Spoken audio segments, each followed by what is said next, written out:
All right, hello everyone. I have to make food. The past couple weeks I have barely made breakfasts, kind of, mostly just toast, and then I've been ordering lunch. So essentially, I have no food. Essentially, I have like no food, and then it leaves me in school just being like, all right, time to order again. So my goal today, because it is Sunday, is to make breakfasts and my lunches for the week, and then at least have all the pieces for dinners. One of them I think I'm gonna make in the Instant Pot, but I'm gonna do that during the week. I just have no energy. So I wrote it down on a piece of paper like an old lady, and I spilled stuff on it. So I'm making overnight oats for my breakfast. Lunch, I went to Trader Joe's and I got frozen meals that I'm gonna cook and portion out. And I don't usually bring a lunch on Wednesdays because Wednesdays are half days for my students and full days for me. So I usually order tacos, which I feel fine about. And then dinners, I'm gonna make a couple things, but whatever. I don't care about dinner. I also want to bake like a gluten-free bread. This is just too much kitchen stuff that I'm not that excited about, but I need to get it done.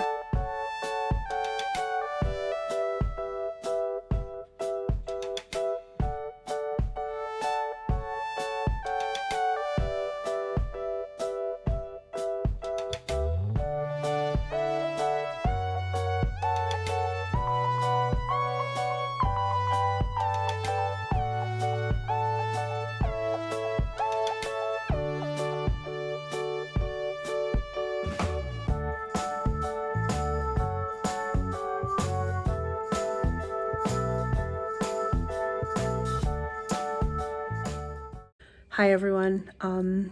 I forgot my camera today, so we're on my phone. It's Monday after school, or like at the end of the day, and I felt really prepared yesterday. Like I had my lunches made and my breakfasts, and trust me, they went super well. I had my breakfast this morning and I had my lunch, but then I got to school and everything kind of fell apart.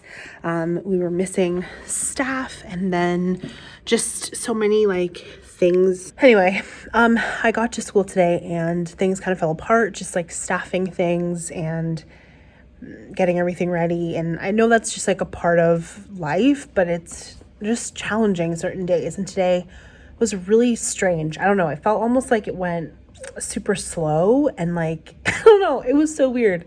But during my prep time, normally I would start planning next week and start like thinking about all the things I want to do, but I didn't want to do that today. So instead I started like cleaning things out and organizing, and I've kind of been on this journey where I realized that I had like so much stuff in my classroom. Like I had things from previous teachers that from this building that I had never met before, or just materials that I thought I would use. And especially I used to teach K through 2, and most of my students were working on like almost preschool level skills, and so I have so many things that are like preschool level. So I went through them all today, gave them away, and realized I had so much junk. So I like cleaned out some of the junk and just rearranged things. And what I ended up finding was like 10 huge like Sterilite bins that I emptied out and just gave away.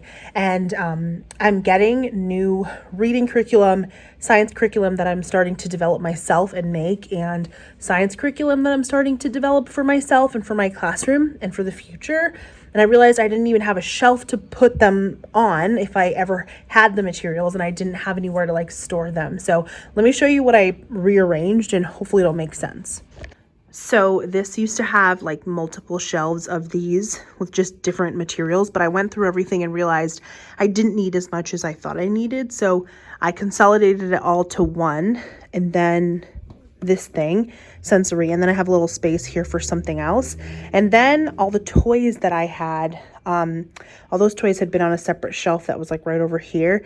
Now they're here, and that's honestly, these are like the most important toys. I had so many more, but I gave them away because we weren't using anything. Here, I had wanted sensory bins, and this is as far as I got. But what I'm learning and realizing is I actually think I want tasks, like put in tasks and like simple ones where you have to follow 2-step directions.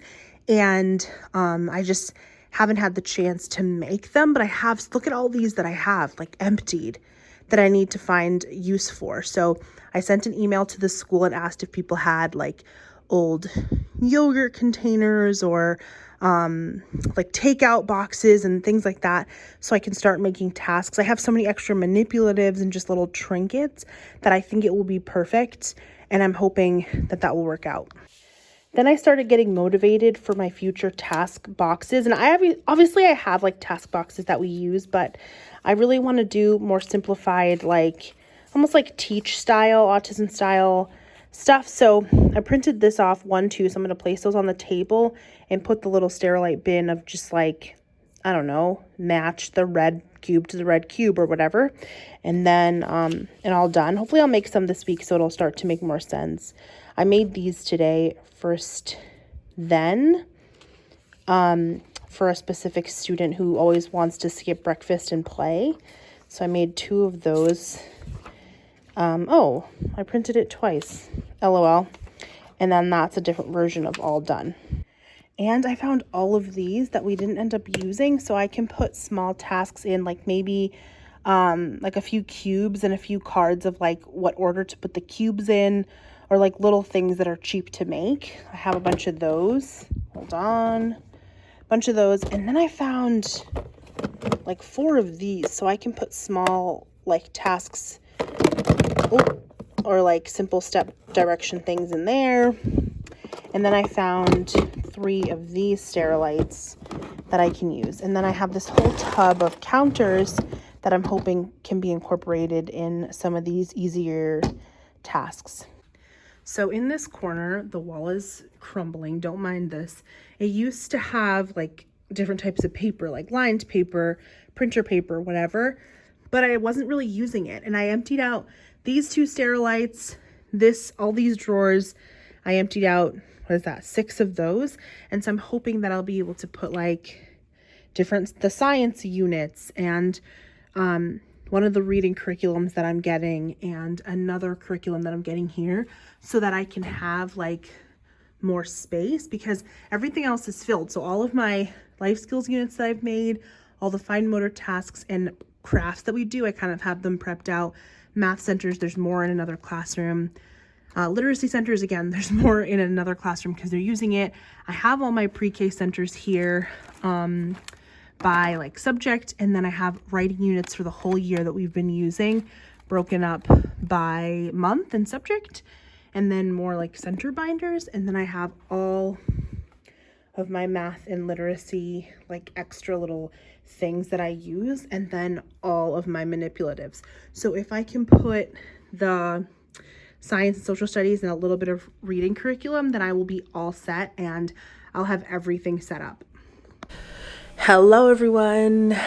Happy Thursday. I don't even know the order of this footage, honestly, but it's exciting because today is my birthday, and I don't normally take off my birthday. I really like teaching. I really like seeing the kids today. But my family is coming later to have dinner with me, and I have plans this weekend, so I'm just excited for this week to like get a move on, basically. But anyway, I'm here in the class. I'm maybe about 30 minutes early, and I wanted to take a little bit of time to show you some of the stuff that we're working on in our one-on-one times and small groups, and just kind of go through some of the things that I made. I did most of this on Friday, I want to say, but regardless, let me show you some stuff. I don't have my tripod today, so this is going to be a struggle, but bear with me. Most of my students are working on WH questions. Most of them have this somewhere, not necessarily on their IEP, but it's just good for them to know. So I thought that all this week we would focus on WH questions. So this is from Simply Special Ed, and I think it's supposed to be like a flip book, but I just laminated it and bound it into like bigger books like this, and they go through it. And let's see if I can find the other stuff. Hold on. Oh, this is also This is also from Simply Special Ed. I was going to laminate it, but I didn't want to. It's WH questions as well, but it's the digital version. And I think I've mentioned this in many, many other vlogs, but I'm trying to use up all of my digital resources and just print them instead of like buying new resources, just because last year I had to spend so much money on digital stuff, and we used a lot of digital stuff and it was really helpful. But sometimes I like look through my resources and I'm like, oh, this is exactly the skill I want to hit, but it's only in digital form. So I just print it off instead of having to remake it. So there's more I want to show you that I haven't prepped yet, but we're hoping to. Another big thing I want to work on this week is sequencing. I found these for free. They're just sequencing pictures that I printed from Teachers Pay Teachers, but basically I'm going to cut them out and we're going to practice like putting them in order. It's a big thing that I want to work on, but I didn't want to spend any money on it, so this is helpful. I know I mentioned this in a different video, but for the past like 2 weeks when we do reading, we're working mostly on reading comprehension. So we're reading these symbol supported readers and then answering questions, and all of my students can do it regardless of their reading level. So that is like a big thing that we're working on. More sequencing. Hold on, there's more I want to show. So the book we're reading this week is Giraffes Can't Dance. I found some stuff relating to the book, like I found some pictures. I made a quick like core word board, and that's honestly about as good as we're gonna get with this. We're just mostly focusing on character, emotions, you know, the usual stuff. Honestly, my students have been really enjoying this week, and I don't know if we're just hitting the sweet spot, but it's going pretty well. There are things that are challenging, just like certain student behaviors, certain like tricky cases and IEP stuff that I've just been struggling with writing. So I've been meeting with like my boss once a week just to kind of go through some of the more tricky case management stuff, and then I rely a lot on the teacher across the hall. I feel like when there's tricky cases, we just kind of collaborate on them together, and that's been really helpful. But honestly, I just want to make it clear that like even if you've been a teacher for a few years, or even if you post stuff on social media like I do, like there's always things that are tricky. There are always cases that I'm confused on, I need help with. Like my biggest piece of advice, if you're like a new teacher, or if you're like me and you're like 5 or 6 years in, is to like find other people at your school or in your district that do similar things to you, and like come up with some system where you guys can like rely on each other and like have another set of eyes, look at IEPs, or have another set of eyes, like check in on your things, because this year alone has had some of the most nuanced, tricky IEPs that I've ever had, and I've just been really shocked by like my lack of ability to like figure them out and make sure that I'm doing what's best, and like what's good for the district, what's good for the parent, what's good for the student. Like I don't know, they're just like very tricky, nuanced cases. So I'm struggling with that a little bit, I'm just being honest, but I think, yeah, the more I work on it and the more that I have other people check my paperwork, hopefully it should be good.